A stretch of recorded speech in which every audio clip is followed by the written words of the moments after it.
Hello, I'm Sunny Williams. I'm up here on the International Space Station. So this is Node 2. This is a really cool module.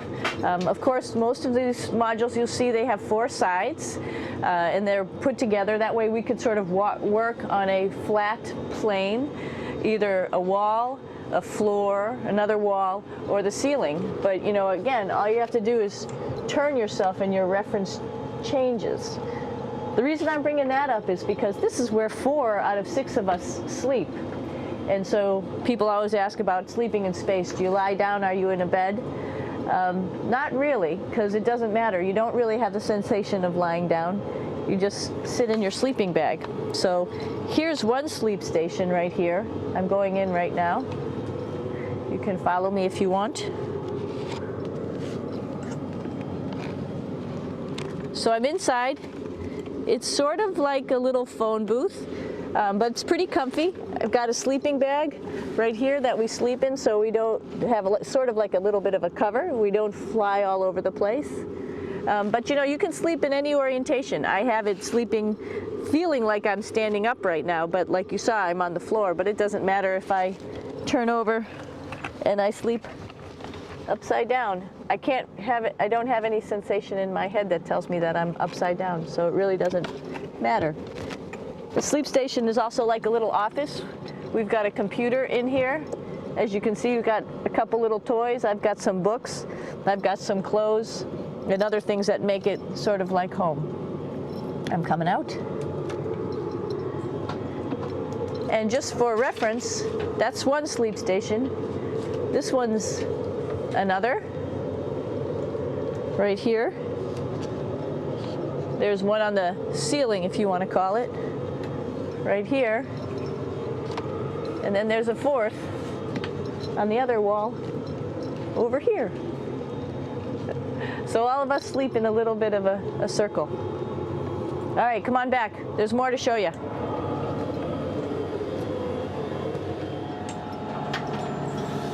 I know that there's some questions about how to use the bathroom and how do you actually live in space like normal, like at home. I mentioned real quickly about getting up in the morning and brushing your teeth and washing your face. Well, how do you do that? Well, here is the bathroom essentially. You get up in the morning and we have a little kit and it has all the essential things that you need, like your toothbrush and toothpaste and brush. See how much better the brush makes my hair look? I'm just joking. It still stands up straight. It doesn't matter where you are. It's always going to stand up straight while you're up in space. A lot of people ask about toothbrush and toothpaste. So, luckily enough, toothpaste, you can do it upside right this way, is sticky, and so it sticks to your toothbrush. No problem. Another cool thing is that water sticks to your toothbrush too. If you can see it, I'll have some water come out. The water is pretty neat up in space. It'll stick to your toothbrush and it will make a big bubble. And that's just by surface tension. And then you can drink it. So a lot of people ask about what do you do with the toothpaste after you brush your teeth.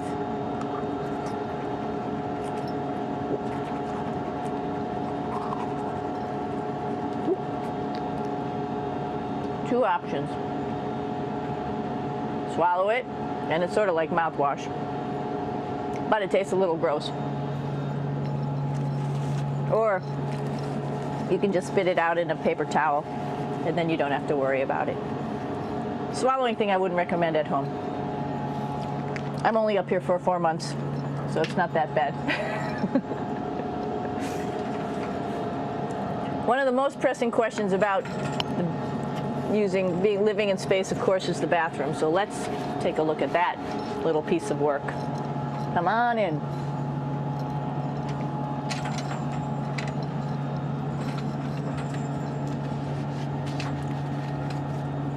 Here we are at the throne. This is awesome. You might see the little You might have noticed the little moon on the outside. This is our orbital outhouse right here.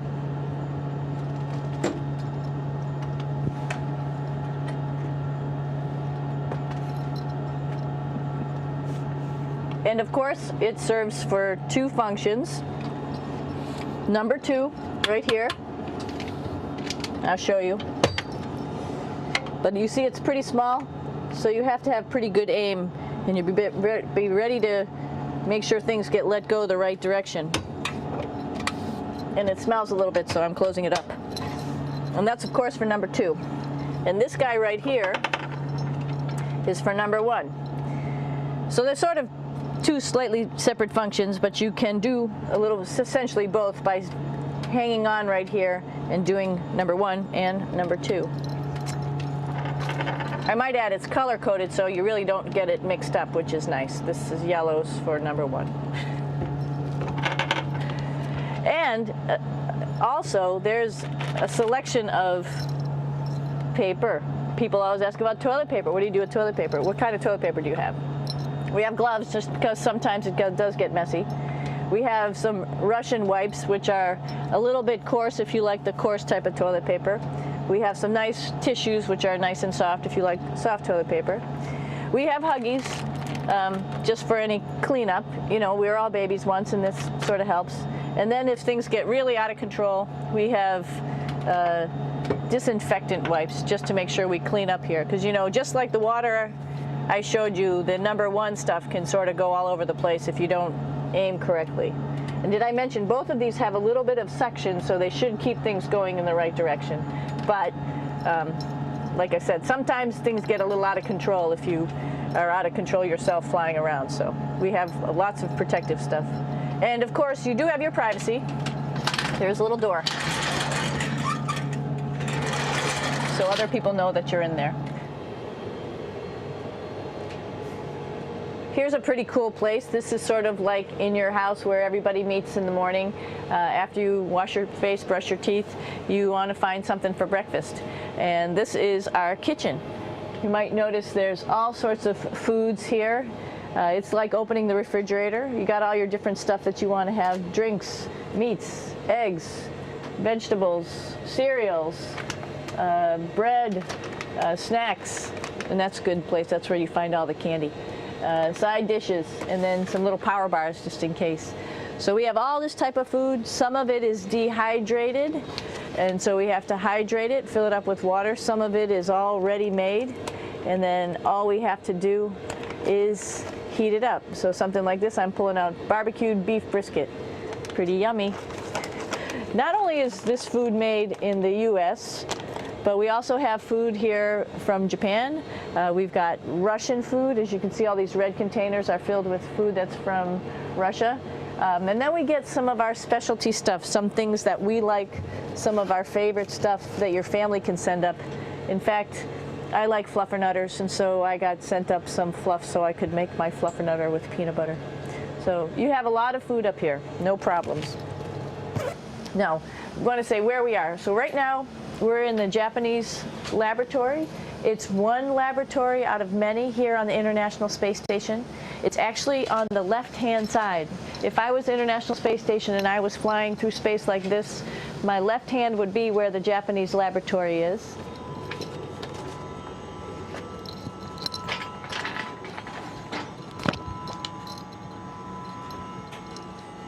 So now again, we're on the right-hand side, all the way on the right of the International Space Station. This is Columbus, the European module. It has science experiments all over. You could see it looks a little bit crowded. And here we do a lot of our medical experiments.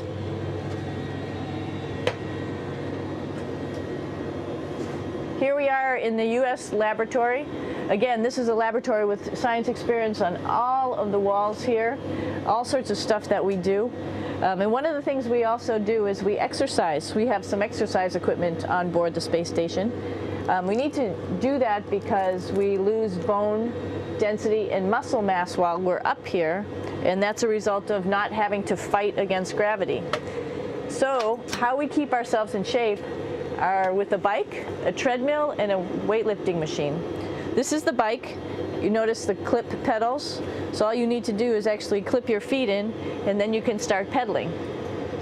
You don't need a seat because you don't sit down. Actually, I haven't sat down for 6 months now, so you don't need any type of seat. Just make sure you're held in with your pedals.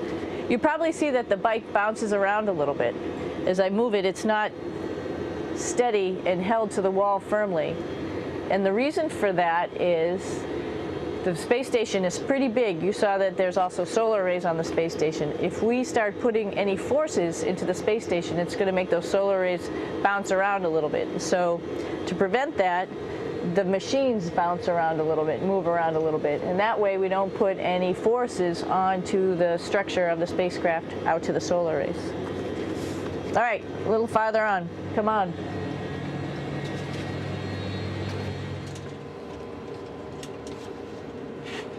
I'm here with my two buddies in the airlock.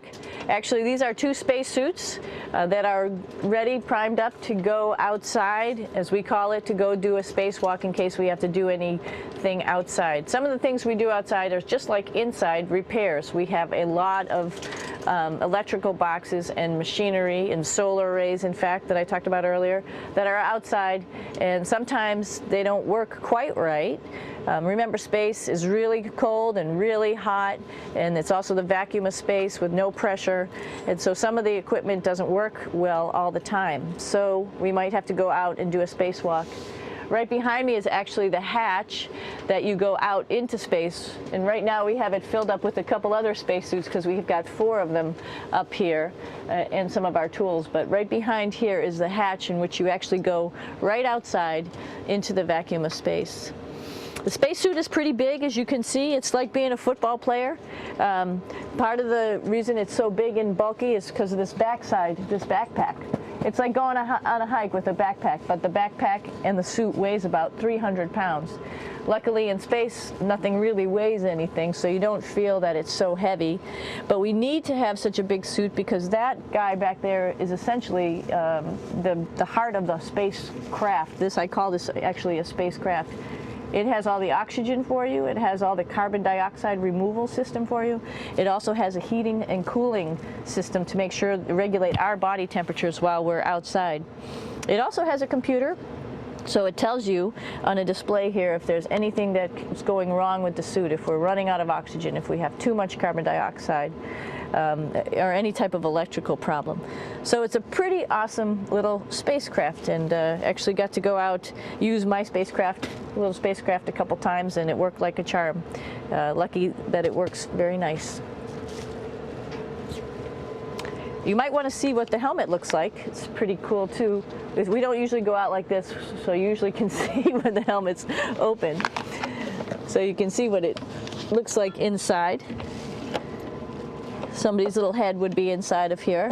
So you can see, you can turn your head all the way around while you're inside of there, but the helmet stays still. So that's determines how far you could see. And it's usually pretty sunny out there, so we have to wear our sunglasses, and this is our sunglasses right here, which make you look pretty cool.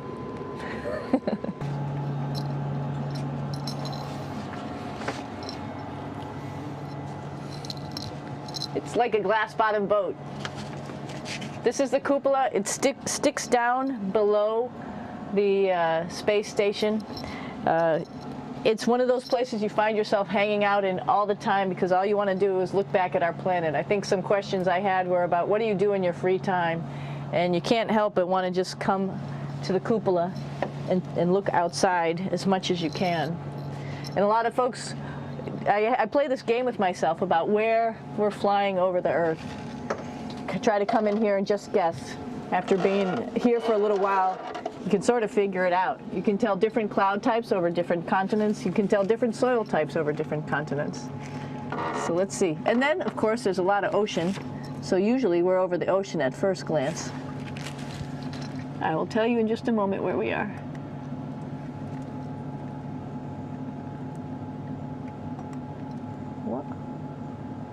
There we go. Oh, right now we are right over Africa. It's a little bit cloudy, as you can tell, but we're right over the continent of Africa. Hey, what's that? I think that's a Soyuz spacecraft. That's the spacecraft that's taken us home to planet Earth today. Oh my gosh. We might have to go take a look at that. That's pretty cool. It's a little bit smaller than the rest of the spacecraft, the space station, so you'll see if we go there, it'll be a little bit more crammed.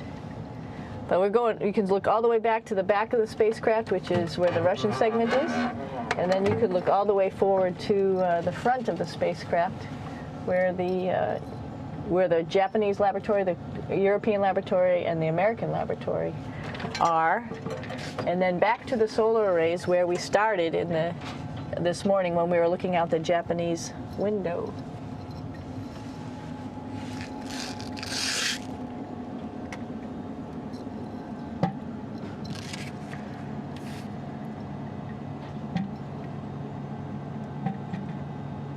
So other questions that were here are, what would you recommend as a job, if so, and to what type of person would want to be an astronaut? I think people who would like to explore, of course people who like math and science, that's what this is all about. We have people in the office who are doctors, teachers, veterinarians, engineers, pilots, so all sorts of people become astronauts, and I think if you see it's just sort of cool, so I think people who like to do a little adventure and like to do cool stuff probably usually become astronauts. Hey, one thing I didn't show you, or I talked about but I didn't show you, was the exercise, another piece of exercise device, which is the advanced resistive exercise, and that's what this is right here. This is HOЭT, and you could probably see this bar. Let me just do a little bit of maneuvering here. Stand by. You have to set it up just like at any other gym.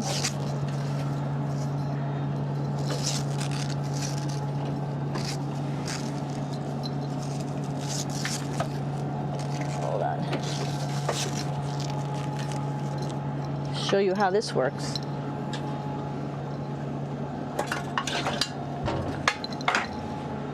So you can see you can change your attitude just by going from one module to the next, going up from the cupola down here. This is what we call the HOЭT, and with this you can lift weights based on vacuum in these cylinders, just like you do at home at a gym. For example, if I wanted to do a squat, I could do it like this. Oops. I should need some weight on this thing. I'm not lifting with anything, so it's too easy. One of the cool things you could do things that you can't do at home. For example, single leg squats with just one leg, because the other leg, you won't fall over. So all sorts of stuff. You can also do bench press. We have a bench that we could add on here, so you can work on your beach muscles.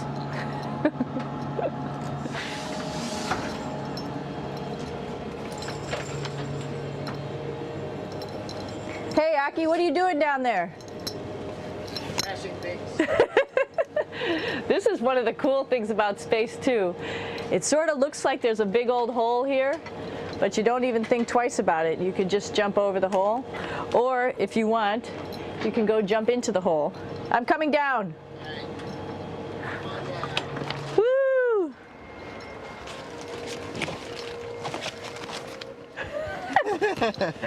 Then you can come right back up again, like Superman. Woo!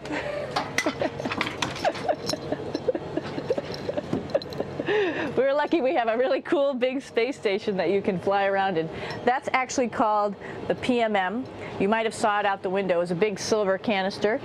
What's really great about that is it's essentially our closet in our pantry, or whatever you want to call it. We have extra food down there, we have extra clothes, we actually throw the trash out down there.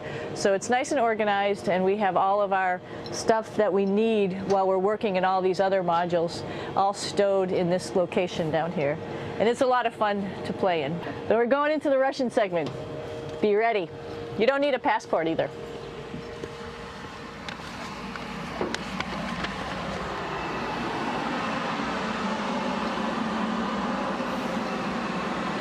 It goes a lot farther back than this. We'll go take a trip and say hello to the boys down there in just a minute. Well, let's do that first, actually, and then we'll go down to the Soyuz at the very end. This is Yevgeny. Hi. Doing a little tour.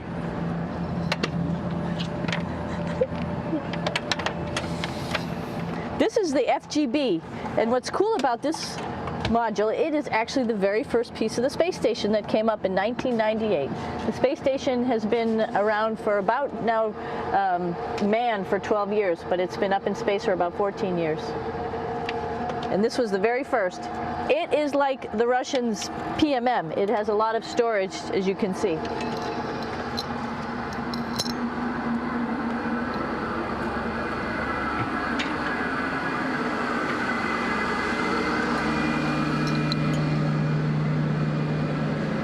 Можно? Снимаем. Чуть-чуть. So here we are in the heart of the space station, really. This is the service module. This is the central post. In case we had any problems, I know a couple of the questions were about what type of things do you have to worry about. And some of the things we have to worry about in space are fire. If we had a fire, if we had a depressurization, like we were hit by a micrometeorite and it made a hole, or if we had some type of toxic atmosphere. We use ammonia for our radiator, so there is a possibility that ammonia could come into the vehicle, and then it would be bad for all of us. If we have any of those problems, we come right here, which we call the central post. It is the main heart of the space station. It was also the first computers that came up here that ran the space station. And so behind this wall right here are these main computers. So we gather here as a group of 3 or 6 and then figure out how we're going to either fight the fire, patch the hole, or solve the toxic spill. And what's cool about this module, of course, it's the central post. It also has great windows right down toward Earth. It has controls to fly in visiting spacecraft if they need some assistance right here. It has Russian computers as well as American computers to help us control anything we need to on the space station. It's a couple of our crewmates back there, Oleg Novinsky on the right and Yuri Malenchenko on the left. And there's also a second bathroom here, which is really cool because 6 of us going to one bathroom is really tough. And so there's one bathroom here and one bathroom on the other side where I showed you. And you can probably see on the wall behind Oleg and Yuri some of the heroes of the space program. Sergei Korolev, who was a chief designer of putting men into space, and of course on the right-hand side, Yuri Gagarin, the first man to go into space. So just reminds us of our roots. Yuri, what are you doing? Что делать? Making coffee. Oh. Black coffee. Yeah. Looks good. Okay. Спасибо. We're going to check out our Soyuz real quick. Make sure it's ready to go. All right, back to the Soyuz.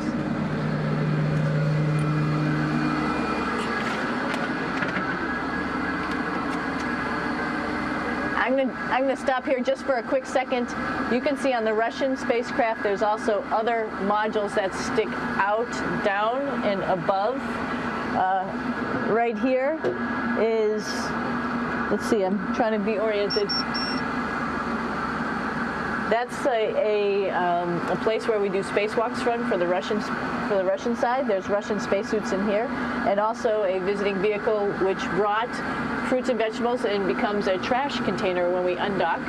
Up on this side is also a future place where they're going to do spacewalks from, and connected to it is Kevin's, Oleg's, and Yevgeny's Soyuz spacecraft. And now let's go see ours. Whoa. Извините. No problem. Это пробка.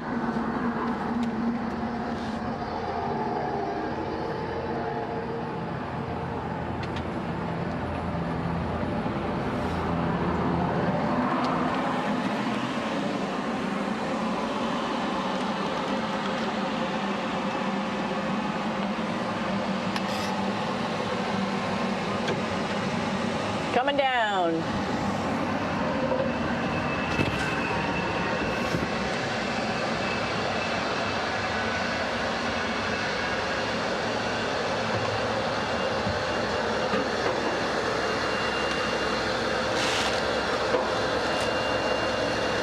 tricky getting in here.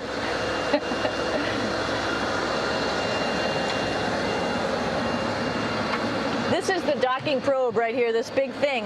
This helps us connect to the spacecraft. This probe actually sticks into this cone, and that's how the spacecraft, our Soyuz, becomes connected to the ISS initially. That is then replaced by clamps, which are around here, that will allow the two spacecraft to be stuck together. And then you can remove the probe in the cone.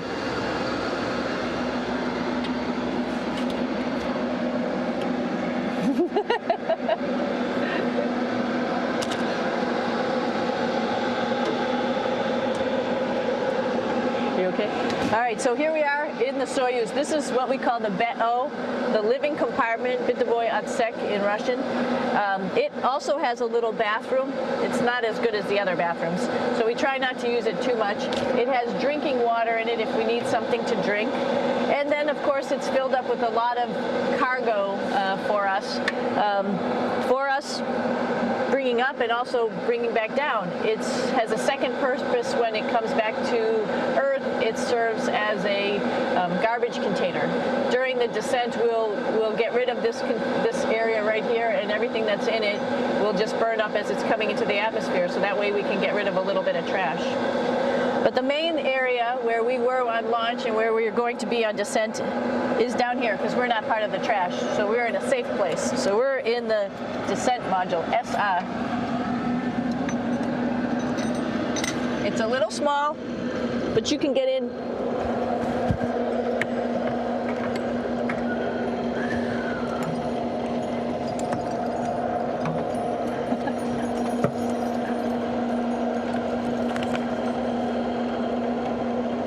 Not sure how well you could see in here. Hold on for a second. I'm going to turn it up this way, just so you could see the hatch and you could see Kevin. It's a little bit small, but we'll come in and show you around. You coming in? Probably not. Okay.